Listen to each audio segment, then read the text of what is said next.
your boy Venick. So I tried to transfer earlier BTC from my Uphold app into Robinhood.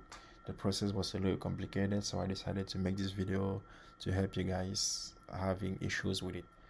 So before I was able to succeed, I had to verify my information, and I also had to set up two-factor authentication.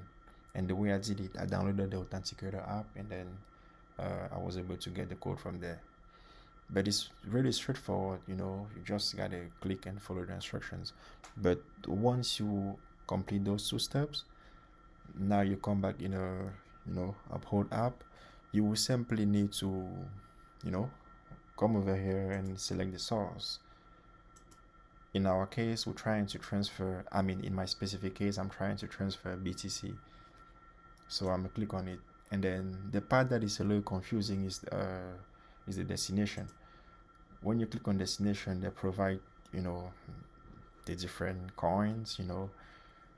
You will need to scroll all the way down. Still you see crypto networks. Over here, if you were, for example, transferring Ethereum, you will need to look for the Ethereum network. Since I'm working with Bitcoin, I will select Bitcoin as well. And then over here, they're going to ask you to input the amount that you would like to transfer. And I will tell you guys, the networking fees are really high.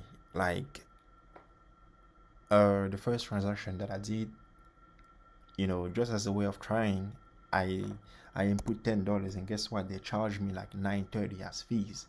I was like, what I'm saying? I was like, God damn. But anyways, I'm just doing it for to help you guys. But before you do so, just know you're gonna have to spend a lot on networking fees. So after you input the amount that you would like to transfer, you just click on preview, withdrawal. Now this is where you're gonna have to input the address of the wallet where you would like to transfer the coins. Yeah, and then if you transfer in BTC, you want to go over the other app, copy the address of your BTC and then paste it over here. If you're transferring Dogecoin, you will need to make sure you copy the address of Dogecoin and paste it in here. And then after you paste it, you will just click on the confirm button, and then that should be pretty much it. Alright guys, if you have any question, feel free to let me know in the comment section. I will be happy to help. And if you also don't mind, like the video, and thank you.